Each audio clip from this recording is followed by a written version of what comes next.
diario.uchile.cl.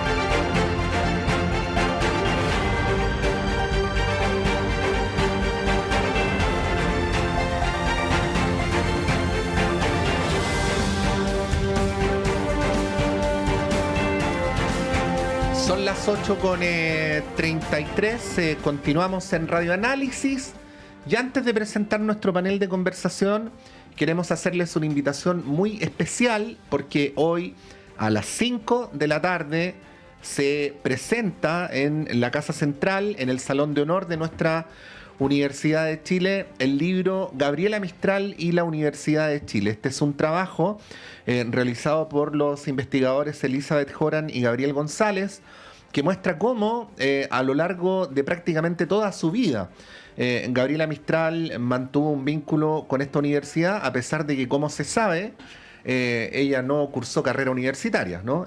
Se convirtió en maestra en la praxis rural. A tal punto, para que se sepa, ¿no?, que Gabriela Mistral, una vez fallecida, fue velada en la Universidad de Chile. Bueno, 5 de la tarde van a presentar este muy interesante libro los profesores Alicia Salomone, Fernanda Vera y por supuesto los autores Elizabeth Horan y Gabriel González. Se echa la invitación para que puedan asistir a nuestra Casa Central. Saludamos a esta hora a Montserrat Rolano. Buenos días, Montserrat. Muy buenos días. Saludamos también al abogado, exintendente, exconstituyente, militante de la UDI, Pablo Tolosa. Bienvenido, Pablo. Muchas gracias por estar acá. Muchas gracias a ti, Patricio, y saludos a Monse. Sí, bueno, estamos esperando a nuestro segundo invitado, que puede que esté atrapado por el taco, porque está en la esquina de nuestra radio. Hay un accidente bien grave con un camión que chocó con un poste, así que por esta vez vamos a excusar a nuestro invitado, que lo vamos a presentar cuando llegue. Bueno, Pablo, el tema de la migración se ha tomado de alguna manera el debate esta semana, el debate presidencial también, con esta propuesta que hace Antonio Walker, que luego no tiene mucho respaldo en el propio sector. Ayer el presidente Boric, en un punto de prensa, dijo: no tenemos capacidad de recibir a más migrantes, un poco también en esa línea. Pero es interesante analizar el tema de la regularización migrante como un tema en sí mismo, ¿no? Más allá de lo que planteaba Walker respecto del agro. ¿Qué mirada tienes tú? ¿Qué mirada hay en tu sector? Porque hay una cuestión práctica. Ayer, por ejemplo, Hernán Larraín-Mate en otra radio decía: necesitamos más migrantes, es una cuestión súper impopular, pero es real. Hablaba del tema de la crisis de natalidad, de algunos rubros donde se hace necesaria la migración, y fue funado, por lo menos en redes sociales, haciendo alusión también a Evelyn Matei. Es un tema complejo de abordar, porque si se dice algo que es real, bueno, es súper impopular y llegan hordas a funarte. A ver, yo creo que es un tema, primero, muy difícil de abordar. Y además es un tema que tiene distintas, podríamos decir, aristas. A mí me tocó participar, cuando yo fui intendente, de el estudio del proyecto de la ley de migraciones. La ley de migraciones que teníamos nosotros del año 74, era otra realidad del país. Y cuando nos llamaron a las distintas personas a opinar sobre la ley, me tocaba a mí por Antofagasta, que es una situación absolutamente lógica del tema de la migración, tú te encuentras con que en el país hay distintas miradas respecto a la migración. Por un lado, tú tienes la migración del lado norte, y que tú la asocias directamente al Tren de Aragua, al crimen organizado. Si tú te vas a Arica y tú le dices: mira, voy a cerrar la frontera, y no pasa nadie más de allá para acá ni para acá. Arica, gran parte vive de Tacna. Hay una migración permanente, hay un tránsito permanente de los ariqueños hacia Tacna y de Tacna hacia Arica. Lo mismo pasa en el sector, en el extremo sur del país. Ahora, si tú hablas con la gente del sector central, y no estoy hablando de Santiago, sino que hablo de la zona del agro, te dice, necesito mano de obra. Y no tengo la mano de obra para esto. Entonces, no es una sola mirada. Y yo creo que ese es y esa es la dificultad de poder cómo abordar esta situación. Obviamente que hay un tema que es lo que actualmente se ve, que es el tema de la migración asociada a la delincuencia. Ya este ingreso ilegal al país. Distinto es, por ejemplo, las personas que vienen desde el punto de vista como turistas y se quedan trabajando, que también no están trabajando de forma regular, porque no puede la persona que viene siendo turista ingresar a trabajar. Entonces, yo creo que es una mirada que es difícil de abordar porque tiene diversas aristas y diversos problemas. Esta idea de que, mira, vamos a echar a todos los ilegales sean para afuera. La verdad que tú le estás hablando a algo que es bastante irreal. Nosotros tenemos alrededor de 10.000 personas en el país que están ya con decreto de expulsión y que el país no ha sido capaz, el Estado no ha sido capaz de sacarlo. Tiene que haber un Estado que los reciba también. Porque además esto no es... Yo estoy conversando con una persona y decía, pero déjenlo en la frontera. Oye, si esto no es, aquí no es como que alguien viene y yo te lo dejo en la frontera. Si la frontera, el límite es otro país, y de otro país te dicen, no te lo recibo, ¿qué haces con eso? Con esa persona? Ya, pero esto que tú estás diciendo, Pablo, que, disculpa, hasta me produce alteración, para mí es de absoluto sentido común. Ahora, cuando yo lo digo acá en la radio, empiezan a escribir en el WhatsApp, entonces déjale tu puesto a un venezolano, ese tipo de comentarios, ¿no? Pero uno no se lo escucha ni a los diputados ni a los senadores, ni tampoco a los candidatos presidenciales. Oye, de todos los sectores. Porque en general tiende a haber una manera de enfrentar dentro del sistema político este tema como si fuera en blanco y negro, ¿no? O volviendo incompatible el supuesto buenismo, la preservación de derechos con la seguridad. Y precisamente lo que tú argumentas da cuenta de que este es un asunto que hay que mirarlo con sus respectivos matices y no en blanco y negro. Mira, voy a poner algunos ejemplos. En el Mercurio de hoy viene una entrevista al presidente de la Sociedad Nacional de Agricultura donde llama al mundo político a dejar el pluralismo. El populismo. El populismo, perdón. No el pluralismo, el populismo. Ayer, en el encuentro del agro, tanto José Antonio Kast como Johannes Kaiser, que fueron los únicos dos que asistieron, mantuvieron sus puntos de vista más duros en el tema y por eso es que Antonio Walker los invoca directamente a ellos. Y agrego algo más y me callo porque llevo muchos segundos hablando.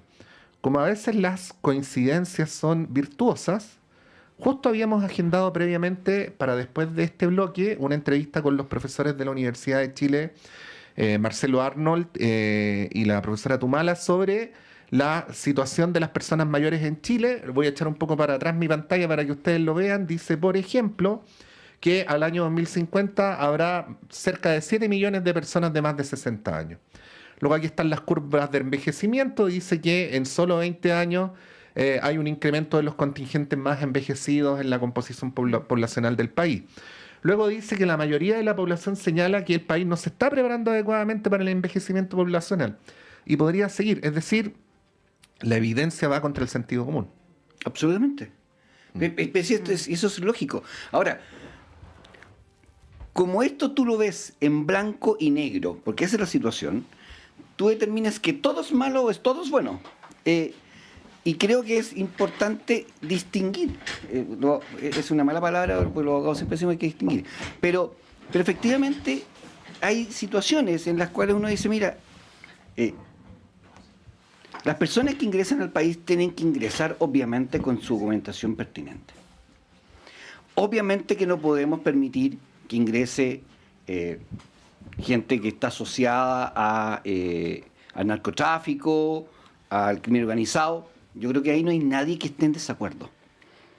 Pero también hay que obviamente tener una mirada un poco más allá. El país no es único. Y por tanto, hay realidades que tenemos que tomar. Entonces, yo creo que aquí es un llamado a lo que dice un poco Ignacio Walker, perdón, no Ignacio Antonio Walker. Antonio Walker, en el sentido de que este es un tema importante, es un tema relevante, que a la gente le está importando, porque tenemos realmente un problema. No podemos, el presidente Boric, como dijiste, Montserrat, dijo, no tenemos la capacidad para recibir a todos. Y por tanto, es un tema que hay que tomárselo en serio. Ahora, obviamente que sí, en el norte la realidad es totalmente distinta. El año 2010, para el bicentenario, Antofagasta llegó, cuando yo fui intendente, a tener 52 personas en campamento. Estuvimos a punto de ser la primera ciudad en Chile sin campamento. Teníamos 52 personas, 52 familias. Y que no las pudimos darle una solución porque eran situaciones muy específicas que ya habían tenido 3 o 4 subsidios. Era un tema que estábamos buscando cuál es la solución. Tú ahora vas a Antofagasta y tenés 52 campamentos. Es decir, saltaste exponencialmente el problema. Y el problema está dado específicamente, y tú vas a Antofagasta y te vas a encontrar con que los campamentos se llaman Ecuador, Chile, Venezuela, y están las banderas venezolanas. Y abajo lleno de departamentos desocupados. Y abajo lleno de departamentos desocupados. Entonces, son situaciones que es importante verle y diferenciarlas de acuerdo al lugar. Tú no puedes establecer esto, porque, a ver, te doy el ejemplo a la inversa. En el sur del país, en el extremo sur del país, muchos chilenos van a Argentina a atenderse en temas de salud. En el extremo norte, mucha gente de Arica se va a atender al médico a Tacna. Son realidades que quizás desde Santiago, que del resto del país no la vemos, no la conocemos, porque no hemos estado. Entonces, creo que efectivamente es un problema que hay que ponerse todos de acuerdo en cuál va a ser efectivamente la política de migraciones.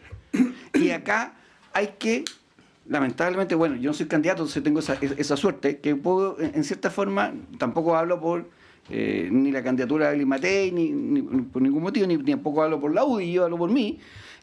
Creo que hay que sentarse, y son políticas de Estado que hay que mirar a largo plazo y ver cómo la vamos a enfrentar, sabiendo la diversidad del problema. Obviamente yo creo que nadie está de acuerdo con que entren narcotraficantes, que entren bandas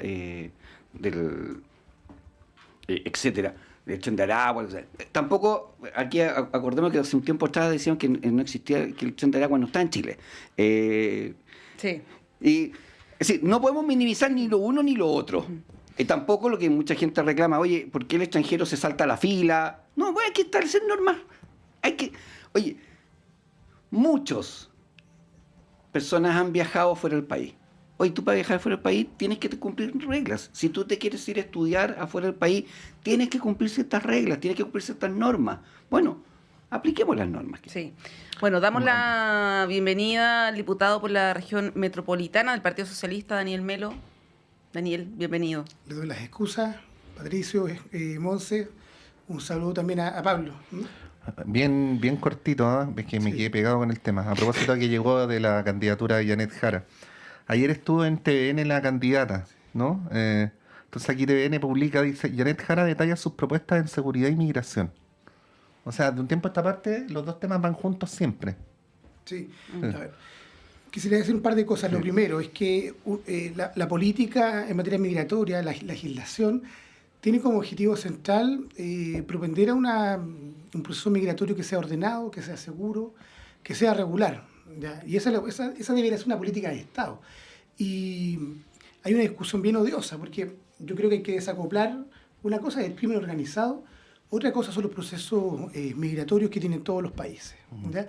Y en particular en América Latina. Lo que pasa es que Chile estuvo mucho tiempo en una especie como de isla, que no vivió el flujo migratorio que viven, por ejemplo, sociedades desarrolladas en Europa, o en el caso propio también de América Latina. Aquí hay hechos que son por todos conocidos, a propósito de los problemas que existen actualmente en Venezuela, con una migración desatada, no solo en Chile, sino que también en Perú, bueno, en Colombia, hay fenómenos que son muy complejos, ¿ya? Fíjate que hay más de 1.900.000 personas de otros países viviendo en Chile. Miraba las cifras ahora, eso implica un crecimiento más de un 46% en relación a lo que teníamos años antes, ¿ya?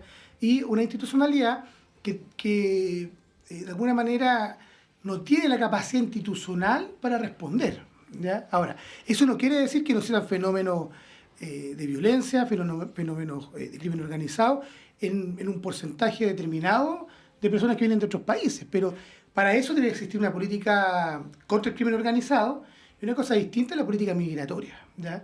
Y que debiera tenderse a regular, ¿ya? ¿Por qué? Porque para todo Estado, más allá del gobierno que esté de turno, es necesario saber quiénes están en Chile, ¿ya? Por distintos motivos. Uno mirarán y le pondrán urgencia por los temas de seguridad. Por cierto, a propósito de los casos que hemos conocido de gente del Tren de Aragua que ha estado detenida con otros nombres, ¿no es cierto? Y que después hemos tenido acceso a esa información para saber quiénes son realmente. Pero también por una cuestión del debate que ha estado esta semana a propósito del llamado de Antonio Walker, en términos de que se requiere más fuerza de trabajo y se pone como un objeto, ¿cierto?, de fuerza de trabajo al mundo obligatorio, ¿no es cierto?, a las personas migrantes. Entonces, tengo la impresión de que también para que no existan abusos en materia laboral, ¿ya? Y también porque el país necesita, en el fondo, saber, en definitiva, quiénes están en Chile, ¿ya? Para poder tomar decisiones en materia de política pública, en materia de política social. ¿Qué vamos a hacer con el voto de los extranjeros en nuestro país? ¿Ya? Que en algunas definen algunas elecciones inclusive.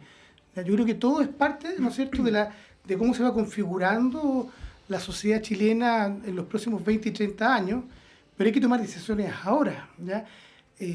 Más allá de la contienda político-electoral, porque a mí lo que me llama la atención de parte, sobre todo el mundo de la derecha, es que, por una parte, quieren que vote todo el mundo, ¿ya? Todo el mundo independiente de los requisitos, y por otra, se le niega, por ejemplo, el derecho a las familias migrantes de tener acceso en materia de salud, en materia de educación, pensando en los niños y niñas. Y este es un debate que se da, no lo estoy inventando, se da en el Congreso. Entonces, si uno mira en perspectiva, por ejemplo, los convenios internacionales que ha firmado el Estado de Chile durante estos 20, 30 años, uno se pregunta, bueno, me sirven para una cosa, pero para otra no. Entonces, tiene que haber una visión, yo diría, de mediano y de largo plazo sobre estas materias, porque, mire, la migración, de alguna forma, es un derecho humano, pero debe realizarse de manera ordenada, de manera segura, ¿ya? Y de manera regular. Sí, ahora no Ahora, solo... mira, Daniel ocupó una palabra, dijo regular, que no quiere decir que regularicemos, es decir, son palabras totalmente distintas. Entonces, porque entonces puede decir, dijo que quería regularizar. Regularizar No. la palabra prohibida. Sí. Regularizar una palabra prohibida. No, Sí. Lo que dijo es hay que regular, y efectivamente yo creo que en eso Sí, estamos todos de acuerdo que hay que regularlo. No es solo la derecha, porque las declaraciones que han hecho sobre este tema sus correligionarios Manucheri y de Rementería no son para darle el Premio Nobel de la Paz. Mire, uno puede militar en un partido, pero no necesariamente tiene que estar de acuerdo con todas las cosas que plantean los compañeros de partido o de bancada, ¿ya? Porque hay formas de poder enfrentar los debates. Porque una cosa es decir, por ejemplo, que es necesario legislar las nuevas condiciones para que los extranjeros en Chile voten, y uno puede plantear en esa misma relato, decir, mire, en las sociedades modernas, por ejemplo alemana, para que usted vote tiene que tener la nacionalidad de ese país y haber transcurrido 10 años y pagar los impuestos y otro conjunto de requisitos. Bueno, ¿por qué en Chile una persona que se avecina en Chile 5 años puede votar y decidir quién es el presidente de la República o el Parlamento y después a los meses después no estar en este país? No sé si me explico. Entonces, Sí. Yo creo que hay responsabilidades. En otros países las personas migrantes votan para las instancias municipales, locales, ¿ya? Pero yo creo que ese es un debate que está de fondo. El problema es que se hace esta discusión, bueno, a 2 o 3 meses de una elección presidencial y Menos de parlamentaria, 2 meses, sí. que lo encuentro un poco serio, la verdad, ¿ya? Porque cualquiera podría decir que está con la calculadora en la mano. ¿Ya? Mire, hace un par de meses atrás tomé un Uber, y el señor del Uber era un joven venezolano, estaba muy feliz porque iba a ser padre, y a él le gustaba Kast. Porque a él le gustaba esta lógica anticomunista, ¿ya?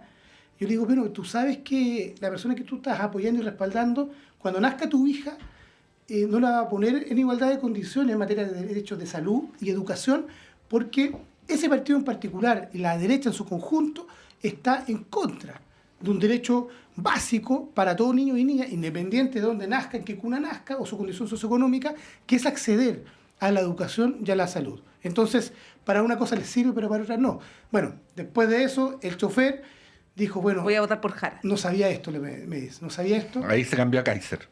No, peor, porque el señor Kaiser de alguna manera quiere otro tipo de cosas que son mucho más violentas, de poner minas antipersonales. Mire, en el debate presidencial se han dicho una cantidad de barbaridades que la verdad deja mucho que desear el debate público. Eso lo dijo Parisi en todo eso. Bueno, señor Parisi, claro. pero en el debate en el Congreso, que a mí me toca estar toda la semana, es una cuestión bien con poco sentido de Estado y con poco sentido de humanidad. No, yo coincido con Daniel en el sentido de que son temas Estado o tema país y que lamentablemente se ocupan en los procesos electorales. Ahora, estoy conversando por una situación nada que ver con la gente de CERVEL, por otro tema. Llevamos 4 años o más en que tenemos una cantidad de procesos electorales uno tras otro, que al final vaya entrando uno en un ciclo que no has podido salir de los procesos electorales. Y creo que estos temas son temas que, igual que la reforma del sistema político, que tú no lo puedes discutir en el fragor de una campaña, porque obviamente se te ensucian. Estos temas que hay que tomarlo desde un principio, porque son visiones distintas. Yo te decía, la realidad del norte es distinta a la del centro, la distinta de la región metropolitana, es distinta a la del sur. Y por tanto tenemos que aunar un criterio, a ver cuál va a ser, ponernos de acuerdo en los mínimos. Si el problema es que ni siquiera nos ponemos de acuerdo en los mínimos.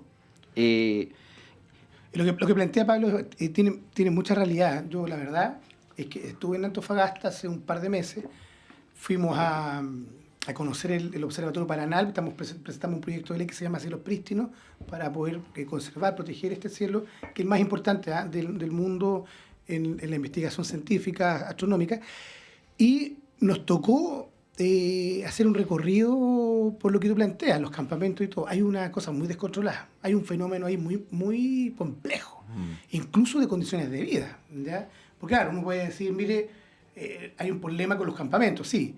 Entonces yo le preguntaba al diputado Jaime Araya, Jaime, ¿y cómo accede a agua potable, por ejemplo, toda esta población? No. Mira, lo que hacen, la parte de las cumbres del cerro, ¿no es cierto?, en Antofagasta, de ahí rompen las cámaras de agua y de ahí sacan el agua, ¿ya? Pero no hay salubridad, o sea, no existen en mínimas condiciones. Se cuelgan al tendido eléctrico, hay problemas de incendio. Bueno, hay una cuestión muy compleja y el problema, Pato, es que tampoco eso está cerrado, o sea, no ingresa ni siquiera a la fuerza pública, ¿ya? O sea, no sabemos lo que ocurre al interior de esas poblaciones, ¿ya? De esas tomas, ¿ya? Y ahí también hay muchos fenómenos complicados en materia de seguridad, que yo creo que es un fenómeno que es real, ¿ya? Pero no hagamos demagogia y populismo con esto. Tomemos decisiones para poder enfrentar estos fenómenos que están en nuestro país hoy día. Sí, ahí yo me pregunto, Pablo, Daniel, yo sé que es una pregunta que es compleja de responder, pero ¿por qué decirle no a la regularización? Porque si lo llevamos al plano presidencial, solamente la candidata del oficialismo lo ha señalado, Janet Jara. Antes lo hizo Carolina Toá también. Uh-huh. Es una cuestión que es compartida en la izquierda y en la centroizquierda. Lo ha dicho el actual presidente del Senado también, el senador Sandón, que él cuando propuso esto de regularicemos a los migrantes y a los que no estén regularizados, los expulsamos, en fin, fue muy atacado por su propio sector.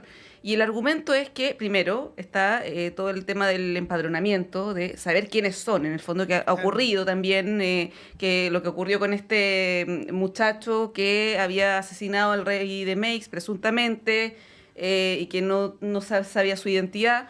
Está eso, y bueno, sociedades también que han tenido este problema, como lo que ocurre en Italia, por ejemplo, lo mencionábamos ayer o antes de ayer, han avanzado hacia eso también, ¿no? La pregunta es ¿por qué no hacerlo? Y con una presidenta bien de derecha. Sí, sí. La pregunta es ¿por qué no hacerlo? Y la respuesta que a mí se me ocurre es porque es impopular.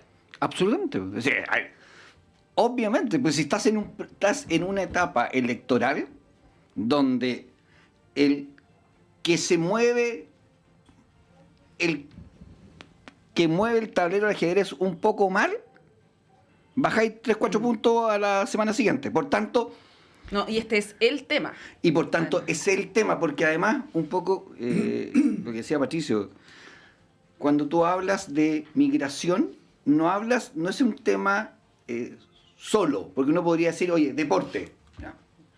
Pero este caso es seguridad y migración. No existe el deporte y migración, por ejemplo. Claro. Uno podría tomarlo de esa manera. No. Entonces, cuando tú unes dos temas, es absolutamente impopular, porque obviamente estás en una crisis de seguridad evidente, y donde la gente asocia el hecho de la migración. Cuando uno habla de la migración, nadie en su cabeza piensa automáticamente en el médico que está atendiendo un consultorio, que es extranjero. Uno cuando habla de migración piensa en el tren del agua. Ese es el... Y las incivilidades también. Y las inseguridades, por supuesto, Sí. ¿no? Pero para darte los dos extremos. Pero eso no ocurre, Pablo, por generación espontánea. Absolutamente. O sea, por eso cuando yo hacía alusión al senador de Rementería no lo hacía por quedarme pegado, pero cuando a propósito del asesinato del rey de Meix, él se preguntaba en las redes sociales si el asesino del rey de Meix iba a tener o no derecho a voto, es porque de alguna manera la dirigencia política está induciendo a que la ciudadanía piense eso. Absolutamente. No es por quedarme pegado con el senador de Rementería, No, no, lo pongo como ejemplo. Tiene una fijación Sí. con de Rementería. No, Claro. no. Estoy como planteando el ejemplo de cómo las declaraciones políticas... Si la Y realidad los es- medios de comunicación también. Sí. Oye, si la realidad no se genera por sí sola, la realidad se genera porque tú vas dándole una serie de circunstancias o hechos que te genera una realidad. Ahora, que puede ser que ni siquiera sea la realidad, porque si uno pensara que todos los migrantes o inmigrantes son delincuentes, eso significa que todas las cárceles tendrían que tener más del 90% de gente extranjera. Y eso no es así. Sí. Sí. Ahora, Entonces, ¿puedo? si tú vas en el Sí. caso de Iquique, obviamente, en Arica también, Antofagasta, la población que están en las cárceles son mucho más que el resto del país. Pero siguen siendo más delincuentes chilenos en cárceles que extranjeros. Sí, si me permiten, sé que me he apoderado mucho de la palabra en este rato, pero dos respuestas nomás de la entrevista que viene en el Mercurio Antonio Walker, el presidente de la Sociedad Nacional de Agricultura. Cuando le preguntan, ¿hay déficit de mano de obra chilena para cubrir las cosechas? La respuesta de Antonio Walker es, la mano de obra nacional no es capaz de cubrir una cosecha de cereza donde vamos a necesitar 350.000 personas para esta temporada. No es capaz de absorber la mano de obra necesaria para realizar labores intensivas como ajustes de carga, cosechas y otras tantas que hay en la agricultura chilena. Luego le preguntan, usted también es político, ha sido ministro de Estado, ¿entiende que existen críticas ante la irrupción masiva de inmigrantes en Chile? Dice, cuando tenemos un trabajador con contrato de trabajo y visa de trabajo, paga sus imposiciones, impuestos, aporta al sistema social. El que no aporta es el trabajador informal. Claro. Es una, Diputado Melo. O sea, estoy de acuerdo. Por eso hay que tender a la regularización de todo. Yo creo eso. No veo cuál es el problema, porque lo contrario son los abusos en materia laboral y todo tipo de incivilidades también que ocurren allí. ¿Ya? El maltrato desde el punto de vista de también de los derechos que tiene cualquier tipo de trabajador. ¿Ya? Porque en esto tampoco uno puede hacer las diferencias. ¿Ya? O sea, aquí la mayor cantidad de la población migrante que está en Chile vino por causa de problemas concretos y reales en sus países de origen. ¿Ya? El punto es la masividad y la explosión, porque la institucionalidad chilena nunca tuvo la capacidad hasta ahora de dar cuenta de ese fenómeno. ¿Ya? Pero si efectivamente se requiere fuerza de trabajo, como se decía antes en el pasado, pero eso de manera regular, con leyes laborales, con todo lo que implica aquello, ¿ya? Porque también recordemos que en el pasado también han existido hechos noticiosos, ¿ya? De gente de otros países que venía a trabajar indocumentada de las maneras más deshumanas posibles, ¿ya? Entonces, yo creo que es importante la señal que se da. Ahora, ¿cómo un gobierno o el Estado de Chile se va a negar a conocer quiénes están habitando el territorio nacional? ¿Ya? Y yo creo que es importante avanzar en la regularización de todas estas personas y después ver en materia de los derechos sociales, políticos, civiles, etcétera, todo. Yo creo que hacer el debate de fondo. Independiente que haya elecciones ahora, qué bueno que hayan elecciones para que se sepa cuáles son las posiciones que existen, ¿ya? Porque es claro que acá la derecha y la extrema derecha lo que busca es la instrumentalización de un sector para fines políticos, electorales, porque en algunos casos pudieron hacer la diferencia en una elección que sea muy estrecha, pero por otra parte se le niega todo otro conjunto, ¿no es cierto?, de derechos, ¿ya? Yo conozco, en mi distrito me toca compartir cotidianamente con la población migrante, ¿ya? Por ejemplo, trabajo con unas dirigentes venezolanas en la comuna de La Cisterna, todos los temas del autismo. Y espléndidos, vienen con sus experiencias, con una vocación de servicio público enorme, ¿ya? Quieren mucho a nuestro país, son parte de nuestra comunidad. Lo mismo ocurre con la comunidad haitiana en Pedro Aguirre Cerda, por ejemplo, que me ha tocado acompañarlos, ayudarlos, etc. Entonces, mire, la verdad es que este discurso se vuelve muy odioso cuando uno no desacopla dos fenómenos, porque una cosa es la delincuencia, el crimen organizado, y otra cosa muy distinta es el proceso migratorio. Que tenemos un problema. Bueno, hay que abordarlo. Pero la criminalización de por sí, yo creo que eso, la verdad, no le hace bien al país, porque uno entra en este debate odioso, xenófobo, con tintes racistas, ¿ya? Cuando, bueno, desde un punto de vista progresista y democrático, uno debiera atender a que acá hay un derecho, pero esto también, cada país tiene sus normas, ¿ya? En sociedades democráticas avanzadas existen, ¿ya?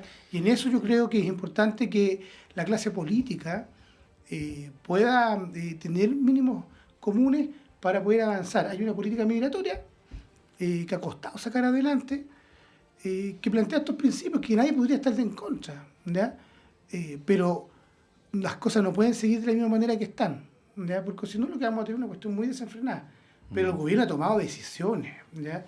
Aquí todo este discurso que dice, con esto quiero terminar, para no aburrirle a Tier, todo este discurso que dice que hay que expulsarlos a todos y todo, materialmente es imposible hacerlo, materialmente, ¿ya? Materialmente, porque tiene un costo económico muy, muy alto, ¿ya? Entonces la pregunta es, bueno, ¿cuáles son los casos más urgentes de personas que hay que sacar de este país? Yo me imagino que debiéramos partir por las personas que están asociadas al crimen organizado, al narcotráfico, ¿ya? Y a la delincuencia. Es lo que se ha ido haciendo por supuesto. Bueno, tenemos que irnos rápido a la pausa. Es un tema que ha teñido las candidaturas presidenciales y es justamente el tema que abordaremos a la vuelta de la pausa. Nos separamos unos minutos y volvemos en breve.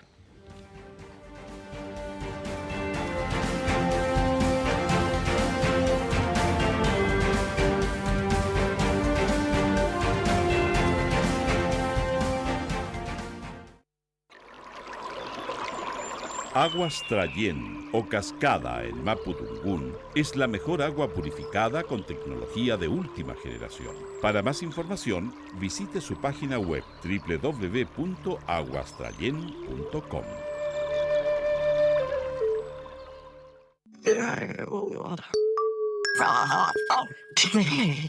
Perdidos en el espacio, 30 años al aire. Músicas raras y más raras. Instagram, @Perdidos en el Espacio 2003. Lunes, 22 horas. Hola, soy Luis Orlandini y quiero invitarte a sintonizar nuestro programa Contrastes, un panorama de la música de arte chileno. Acompáñame junto a Svetlana Kotova, Andrés Mopuán y Mario Mora, académicos del Departamento de Música de la Facultad de Artes de la Universidad de Chile, mientras exploramos las diversas facetas de nuestra cultura musical. No te lo pierdas, cada sábado a las 18 horas en el 102.5 FM, Radio Universidad de Chile.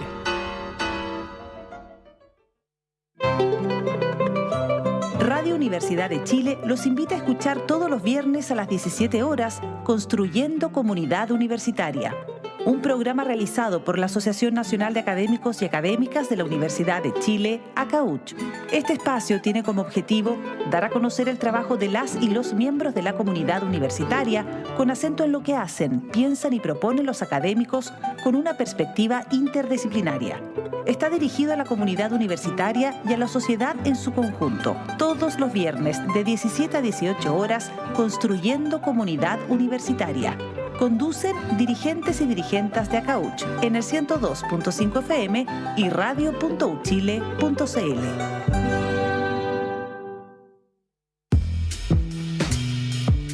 ¿Cómo les va? Soy David Ponce, conductor y periodista de Altavoz, y les invito a sintonizar nuestro programa cada sábado y domingo a las 7 de la tarde por Radio Universidad de Chile.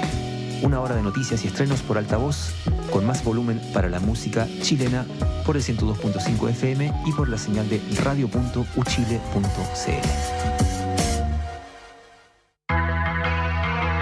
Hola a todos, yo soy Rodrigo López, periodista, y los invito a todos a Rocadictos, programa de divulgación científica de la Facultad de Ciencias Físicas y Matemáticas de la Universidad de Chile. Todos los miércoles a las 4 de la tarde por la 102.5 hablamos de ciencia, tecnología y cultura pop, junto a personas del mundo de la ciencia. Recuerda, todos los miércoles por la 102.5 FM Rocadictos. En la sala de clases, mis compañeros y yo descubrimos talentos, construimos nuestro proyecto de vida y empezamos a transformar nuestro futuro. Gracias a todos quienes nos entregaron educación de calidad. Hoy soy ingeniera en telecomunicaciones y especialista en inteligencia y ciberseguridad. Gracias a mi colegio cumplí mi sueño. 12 colegios, 14.500 estudiantes, 1.600 educadores. Fundación Belén Educa, 25 años cumpliendo sueños.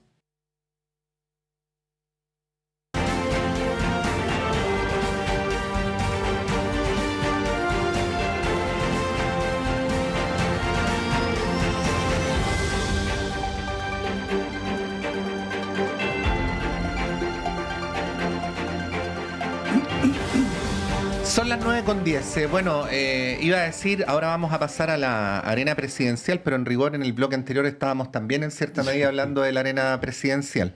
Pero bueno, ya hablando más directamente de los candidatos, ¿ah? En mi apreciación, como en este tipo de cuestiones todo es opinable, me parece que en la decisión, no lo interpreto de otra manera, personal, de explicitar un desmarque de la candidata Janet Jara respecto al que ha sido el partido de toda su vida, es un hecho muy relevante. Primero porque es inhabitual en la cultura comunista, segundo porque es muy poco habitual que una candidata presidencial evidencie un quiebre con un presidente de partido y tanto más con el propio, y por las consecuencias que esto puede tener en la contienda electoral. Agregaría, aunque sé que en esta mesa no hay ningún experto en el Partido Comunista, pero esto evidentemente instala un escenario de colisión luego de la elección presidencial al interior del partido, ¿no? Aquí alguien va a salir ganando y alguien va a salir perdiendo, así como lo ha planteado la propia candidata cuando señala a Lautaro Carmona como una suerte de adversario político. No recuerdo su sola palabra, pero todos entendimos que lo planteaba en ese sentido. Bueno, creo que es un tema bien interesante para conversarlo y bueno, preguntarles cómo lo ven, pues, diputados. Sí, yo creo que, a ver, una campaña presidencial se trata siempre sobre el futuro, sobre qué proyecto de sociedad y de país le vamos a ofrecer a los chilenos y chilenas.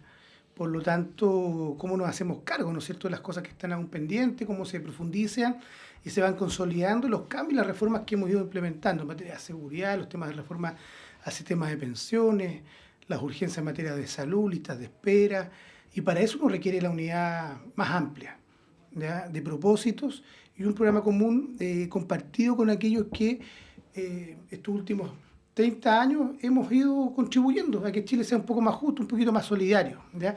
Y en eso, la verdad, a mí me llama mucho la atención la conducta que han tenido determinados personeros del Partido Comunista en torno a la campaña presidencial, ¿ya? Porque yo creo que no han colaborado ni contribuido absolutamente nada a generar un clima que te permita esa unidad y que la candidatura presidencial de Janet Jara esté de lleno donde debe estar, pues con la ciudadanía, con la gente. Y yo creo que ella ha tomado una decisión muy concreta, yo la quiero respaldar en ese sentido, de ir a regiones, de recorrer, ir a los debates correspondientes, tratar de poder ampliar su base de apoyo, porque la verdad es que inclusive con todos los partidos que respaldamos, siempre es más importante la ciudadanía, el mundo independiente, las clases medias, los sectores de menos ingresos, que están esperando también respuestas concretas a sus realidades, a sus anhelos, sus dolores. Entonces, yo creo que este debate partidario en la interna de su partido, bueno, me imagino que tendrá, como bien tú planteas, Patricio, su propio derrotero una vez superada la elección presidencial, pero creo que no la ha hecho bien porque distrae, precisamente. Hoy día podríamos estar conversando sobre las propuestas, ¿no es cierto? Sí, Porque y a diferencia de otras coyunturas... Porque el adversario está está al frente, está en la derecha y la extrema derecha. Sí, que a diferencia de otras coyunturas no son otros partidos de la candidatura, ni las otras candidaturas, ni los otros dirigentes políticos los que pusieron el tema en la mesa, lo puso la propia candidata. Claro. Porque yo creo que es una molestia evidente de tener que cada 2 semanas salir a responder o dar la cara por las apreciaciones que uno las puede compartir o no de algunos personeros del Partido Comunista, partiendo por su presidente, pero acá lo central es que la candidatura presidencial se centre en lo más importante, que es decirle a los chilenos, bueno, mire, este es el país que queremos construir, porque al frente la propuesta que está en el señor Kast, ¿ya?, evidentemente es un retroceso para los derechos del mundo del trabajo, para los derechos de las mujeres, de la diversidad sexual, ¿ya?, y para todos aquellos que hemos ido avanzando en este último tiempo. Es evidente, más allá que él quiera no referirse a los temas de fondo, ¿ya? Pero cada vez que se sale del libreto, bueno, su alocución precisamente es en una lógica negacionista y de retroceso. Y creo que frente a ese peligro, bueno, el mundo progresista tiene que centrar su trabajo en ir a conversar con la ciudadanía. ¿Ya? Hoy día estamos, por ejemplo, recorriendo, en mi caso, el Distrito 13, conversando con muchos vecinos y vecinas que nos preguntan qué va a pasar, por ejemplo, con la pensión garantizada universal. ¿Por qué hay candidaturas que están planteando que esto tiene que terminarse o los mecanismos de financiamiento? Porque eso es lo evidente, ¿no es cierto? Y bueno, y hay un temor, pues, en la ciudadanía de que ese tipo de cuestiones ocurran. O en el caso de las mujeres, cuando dimos un debate durante más de 10 años a propósito de la interrupción del embarazo en 3 causales, que venga gente a decir que esas cosas se ponen en cuestión cuando son políticas públicas, ¿ya?, más allá de la cuestión inclusive valórica. Porque incluso la cuestión valórica tiene la posibilidad en la propia ley de resolverse a propósito de los temas de objeción de conciencia. Entonces, yo creo que la agenda que tiene la extrema derecha jamás ha venido fracasando, porque el ejemplo más cercano está cruzando la cordillera con el señor Milei, que tiene la escoba en Argentina, con niveles de pobreza, con problemas económicos, con niveles de endeudamiento y con gente en las calles, inclusive con hambre. Entonces, ¿queremos eso para Chile? Yo la verdad que yo no lo quiero. Pablo, bueno, si quieres mencionar lo de Janet Jara desde la vereda del frente, obviamente, pero te agrego también la pregunta sobre Evelyn Matei, que se ha comentado harto estas últimas semanas, que al parecer ha encontrado un cierto tono.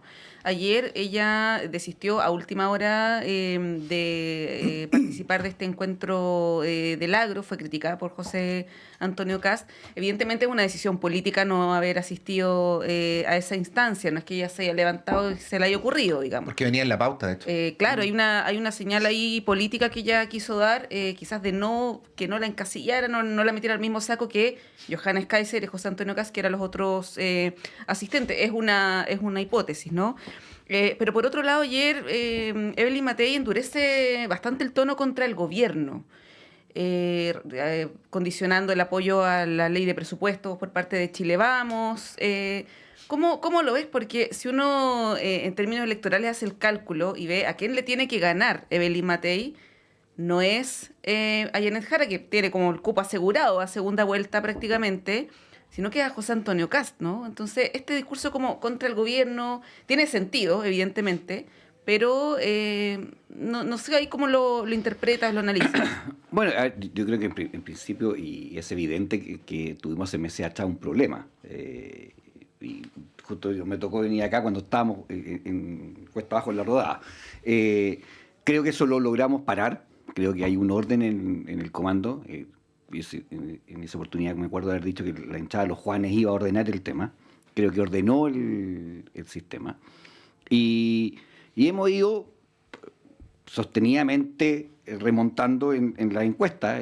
Ahora, el tema de las encuestas yo también es como bien, tengo ciertas... Sobre todo el voto obligatorio. Ciertas dudas. Yo he hablado con varias personas que hacen encuestas, he hecho ahí cómo medí esa cantidad de gente que no te responde porque no tiene ninguna ganas de responder. O sea, el sistema político o la política lo está llevando a votar. Y ese gallo que va a llegar ahí, ¿cómo vota? Entonces, todo... nadie tiene muy claro, yo creo que a esta altura del partido, cómo va a ser. Y por tanto creo que se ha logrado ordenar el comando, se ha logrado instalar temas, y yo creo que tenemos una buena expectativa. Es decir, efectivamente, y uno no puede ser iluso en el sentido de decir, oye, van a pasar los dos a la segunda vuelta, casi la de Matei. Es muy difícil. Nosotros lo planteamos hace mucho tiempo atrás con unas conversaciones. Oye, el gobierno tiene una base del 30%. Y aunque a uno no le guste o le guste, la matemática en el porcentaje llega a 100, no llega a 120. Por tanto, si tú vas sumando, no da. Es decir, la única forma que te dé es que lleguemos a 120, pero eso no existe. Y por tanto, efectivamente, se ha ido tratando de lograr aunar criterios y traer gente de que en su oportunidad estuvo efectivamente al otro lado, que cruzó el Rubicon en su oportunidad en el proceso constituyente y que nos pueda generar este marco necesario. Ahora, es evidente que es gente que tiene una visión bastante, y yo lo comparto, mala del gobierno. Es decir, yo no me imagino diciendo, hoy el gobierno lo ha hecho espectacular. Eso no es así. Oposición. Es oposición y tenemos que ser oposición. Ahora, obviamente que hay diferencias en los temas y eso hay que ir estableciéndolo, remarcándolo, y creo que la campaña ha logrado instalar temas, y creo que eso es relevante, que ya llevamos un par de semanas en que el tema se ha ido instalando desde el comando. En el caso de Janet Jara y el Partido Comunista, es que era lógico, no hay otra opción. Es decir, Daniel lo dijo, el sistema progresista, los progresistas, no hay nada más retrógrado que el Partido Comunista. Entonces, ¿qué progresismo tiene el comunismo?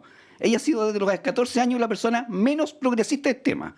Sí, si hay un partido poco progresista en este mundo, es el Partido Comunista.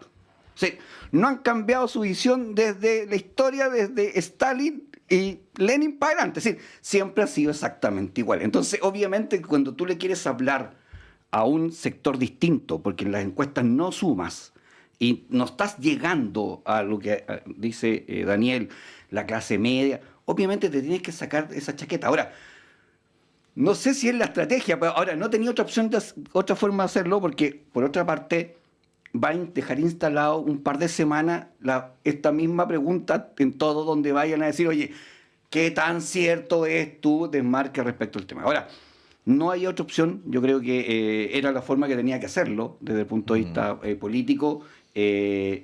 Y obviamente después de las elecciones se van a pasar la noche de los cuchillos largos, va a ser bien larga. Dependiendo de cuál sea el resultado. Sí, ahora en la manera en que Janet Jara plantea el tema, más que diferencias ideológicas, alude más bien a problemas en el desarrollo de la campaña, ¿no? Sí. Y ahí, más que establecer ella, digo, la manera en que lo dice, sí, más que establecer ella como persona una distancia con el partido, más bien la establece con el presidente del partido. Bueno, ¿no? de hecho dijo... ella reafirma su militancia. Y de hecho dijo ayer que ella viene pensando desde los 14 años exactamente igual, que no ha cambiado su forma de pensar, eso dijo. Ahora, lo que plantea ella, oiga, yo estoy ahora en una coalición que es más amplia y por tanto hay cosas que efectivamente... no puedo ponerle arriba a la mesa. Hay diputado, yo sé que queréis decir algo y dígalo con toda confianza, pero déjeme dejarle hecha la pregunta para que la pueda contestar también. Ya que estamos hablando de las candidaturas, hace un poquito menos de una semana salió un artículo en el Mercurio, donde hicieron la contabilidad de todos los exministros de la Concertación, de los cuales, para mi propia sorpresa, según lo que dice el Mercurio, un tercio apoya... un porcentaje importante, no lo voy a decir ahora, apoya a Evelyn Matei, ¿no? Esto coincide con algunos análisis según los cuales se dice que parte del voto concertacionista ha ido a Evelyn Matei. Bueno, ¿Cómo miran esto en la perspectiva del análisis tanto de la primera como de la segunda vuelta? Porque podría haber ahí un espacio a recuperar ahora o eventualmente que volviera. Si es que hay una eventual segunda vuelta en el que las personas tienen que elegir entre Kast y Jara, ¿no? No, a ver, los personeros que están respaldando la opción de la derecha hace rato que dejaron el mundo progresista, ¿ya? Y lo hicieron hace por lo menos 2 o 3 años atrás. Hay un camino recorrido allí. Esto no se trata de por qué la primera la ganó Yanes Jara, sino que ellos tomaron una decisión. El expresidente del Partido Radical, la señora Rincón, ¿no es cierto?, que anda llorando por ahí aún a propósito de que quiso saltarse las reglas, y otros personeros, ¿ya? Y bueno, eso son decisiones de terminar su historia política con aquellos que abrazaron la dictadura cívico-militar de Pinochet. Bueno, es su decisión. Pero mire... Pero hay quienes votaron por Toá y ahora van a ir por Matei, por ejemplo. Sí, no desconozco. Alejandro Mico, José Gregorio, eventualmente. Pero son personeros que la verdad que siempre estuvieron en el límite. En el límite de la perspectiva más progresista. Muchos de ellos se opusieron, entre otras cosas, a transformaciones y cambios para la mayoría social y siempre beneficiaron a unos pocos. Por lo tanto... No están en el progresismo. No me llama la atención.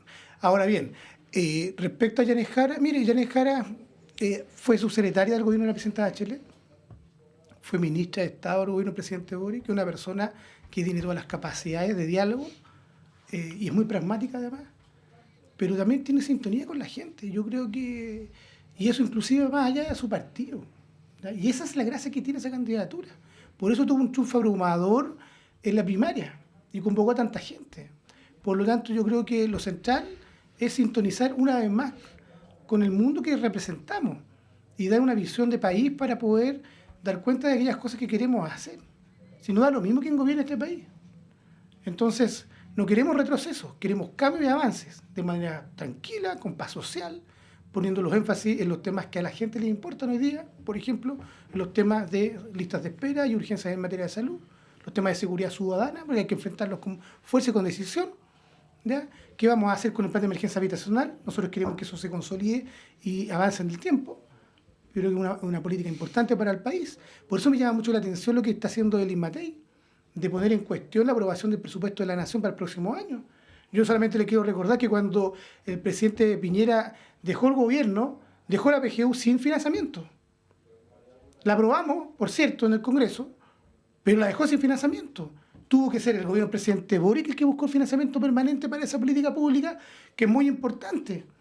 Y que hoy día es el piso, a propósito de lo que hizo hace años atrás el presidente Bachelet con la pensión básica solidaria, después lo hizo Piñera, pero digamos las cosas como son. Entonces, venir hoy día a poner en cuestión el apoyo o no al presupuesto de la Nación para el próximo gobierno, por una cuestión electoral, yo creo que es de un populismo y de una demagogia. O sea, ¿qué le vamos a decir a los chilenos, por ejemplo, en mi distrito, en el Bosque? Mire, ¿sabe qué? La derecha, la señora Matei, no quiere aprobar el presupuesto, por lo tanto usted no va a tener los recursos necesarios para que los medicamentos estén en el día a día, porque la derecha, bueno, por temas electorales no quiere aprobarlo. O a los comités de vivienda en San Miguel, en el Bosque, en San Ramón, o en Pedro Aguirre Cerda, no van a estar los recursos para seguir la construcción de sus viviendas porque, bueno, la derecha se opuso a esto por cuestiones electorales. O en materia de seguridad, con todos los compromisos que existen de Estado, por cierto, porque hay muchas decisiones que tomó este gobierno en estas materias que son decisiones que se van a implementar en el próximo gobierno independiente del gobierno que esté de turno. Les vamos a decir, mire, ¿sabe qué? No hay posibilidad, porque la contienda presidencial lo planteó así. Yo creo que es un descaro, y yo creo que eso no le hace bien a la democracia. Yo esperaría más una derecha más reflexiva, que tenga la capacidad de diferenciarse de esta derecha autoritaria, extrema, que representa acá Johannes Kaiser, que no conversan con absolutamente nadie en el Congreso, se han opuesto a cada una de las reformas y cambios para la gente. Pero parece que la cuestión presidencial afiebra a la gente, pues. Sí, pues. ¿Ya? Yo creo que eso es un mal. Le hace mal a la democracia. Sí, Pablo, nada que ver con el tema del presupuesto, también te puedes referir a eso, pero me llamó la atención que ayer a Elis Matei en una entrevista televisiva de la noche le preguntaron por el tema de Michelle Bachelet. Ella dijo, bueno, es una atribución que tiene el presidente, lo verá el próximo gobierno, en fin, pero cuando le pregunta Iván Núñez si es que considera que Bachelet es la persona más idónea para que Chile la postule, ella dice, no lo sabemos. Me llamó muchísimo la atención que dijera eso, porque una cosa es decir, tengo diferencias políticas con ella, pero decir que no es la persona más idónea o ponerlo en duda, que es una cuestión que transversalmente ha sido reconocida, incluso en la delegación que fue a Estados Unidos, el presidente del Senado. Iván Moreira, el presidente del Senado, en fin. ¿Qué te parece eso? Porque tiene que ver con el factor electoral, evidentemente. Es que aquí yo creo que esa candidatura nació muerta. Sí, está muerta. La de Bachelet. Sí, no está la de Matei. muerta. Pero ¿cómo? No. Pero ¿por qué dice eso? Por dos cosas, por flanco interno y externo. Pero ese flanco interno no... Es que flanco interno es importante porque el próximo presidente es el que tiene que ratificar y además el que tiene que hacer las gestiones a objeto de poder lograr.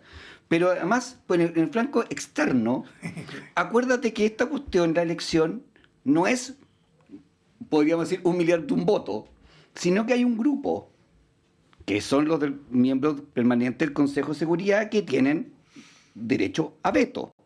Y tú puedes tener todos los votos, todos los presidentes, salvo de un país que es parte de del Consejo de Seguridad, Estados Unidos, y aunque tengáis el 99,999, se murió. Ya, pero déjame...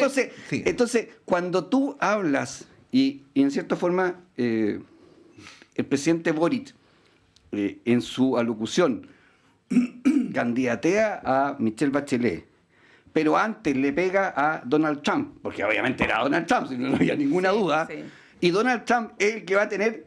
que tiene el poder de decisión, la mataste. Entonces, no tiene ningún sentido decirle, oye, lo que hagamos nosotros va a depender siempre y exclusivamente de Estados Unidos. Pero tú concuerdas con Matei que Bachelet no necesariamente es la persona más idónea, que es un poco lo que plantea... Es que, a ver, en política internacional... Aquí otro chileno o chilena postularía. Chileno y chilena yo creo que, a ver, seamos bien honestos, yo creo que chilenos y chilenas que uno podrá... proponer para Secretaría General no creo que hayan, para ser bien sincero, sí. Desde el punto desde el punto de vista... ¿Sabes lo que pasa, Pablo? Es que, mira, yo la verdad que yo no acepto lo que plantea. Mira, me tocó concurrir con Michelle Bachelet cuando ella estaba de presidenta de las Naciones Unidas. Dio un tremendo discurso, estaba repleto el auditorio. Después las delegaciones salen por un costado, hay una puerta donde salen los presidentes y presidentas. Cuando sale la presidenta lo estaban esperando más de 80 personalidades de todo el mundo, para saludarla. ¿Ya? Yo creo que ustedes lloran por la herida. No tienen absolutamente conciencia de lo que significa Michelle Bachelet para el mundo, ¿ya? Para América Latina, para el mundo. Sí. Simbólicamente y políticamente. Entonces, esto de que él y Matei diga, no, mire, ella no es la persona más idónea, perdóneme, pero... puso en duda. Pero tiene una trayectoria que es intachable desde el punto de vista incluso de su trabajo a nivel internacional en la propia Naciones Unidas. Entonces, yo la verdad creo que el Estado de Chile y los chilenos y chilenas debieran sentirse orgullosos de que tengamos personalidades de esa envergadura, así como tuvimos, por ejemplo, el secretario general de la OEA con el senador José Miguel Insulza, ¿ya?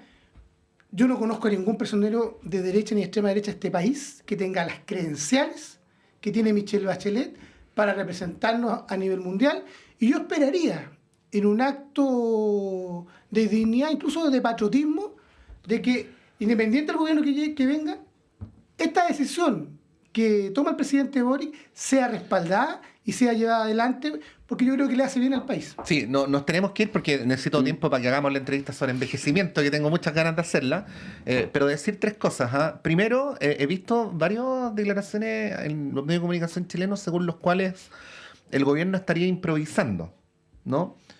No sabemos si hay o no hay un plan. Yo no sé por qué se afirma con tanta como certeza de que el gobierno estaría como que habría actuado así improvisadamente. Es evidente que antes del anuncio tiene que haber habido conversaciones importantes para efecto de viabilizarla. Con la propia presidenta. Sí, lo segundo es que por convención le toca a América Latina, y he leído en artículos de otros países, no de Chile, que las dos candidaturas más fuertes de la región son Michelle Bachelet y Alicia Bárcena, ¿no? Sí, mexicana. Sí, no es obvio que Trump prefiera a la ex canciller de López Obrador o a la candidata de Claudia Sheinbaum.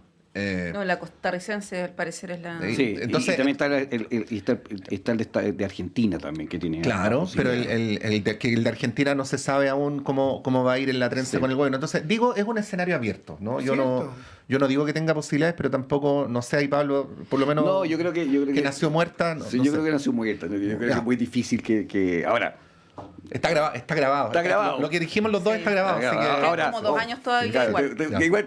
Lleva mucho tiempo. Ahora, igual en estas cumbres que ha tenido, que ha participado el presidente de Democracia Siempre, la de Estados Unidos, la que tuvo acá, donde participa Lula, el presidente de Uruguay, de España, yo presumo que este tema tiene que haber salido. O sea, las conversaciones con Lula tienen que existir respecto de esto. No creo que... Imagino, y no empezaron anteayer, pues. Obvio. Sí. Don Pablo Tolosa. La derecha quisiera que hubiera nacido muerta, pero no solamente ahora, sino que antes. Y no, el problema que jamás. tiene la derecha en este país es que no tiene la capacidad de poder reconocer los liderazgos que existen en el mundo. Con este pencaso del diputado Ariel Velo terminamos. Gracias, diputado. No, quiero agradecer la invitación y enviarle un saludo muy cariñoso a mi hija que hoy día cumple un mes. Maravilloso. A Elenita. Saludos a Elenita. Gracias. Felicitaciones. Gracias, Pablo. No, muchas gracias a ti. Dedicamos este panel a Elenita. Gracias. Vamos a un breve alto y a la vuelta, como les habíamos adelantado, vamos a tener una conversación sobre un muy interesante estudio realizado por académicos de la Universidad de Chile sobre el envejecimiento en nuestra población, asunto que indirectamente a propósito de la migración cobra plena contingencia. Vamos y volvemos.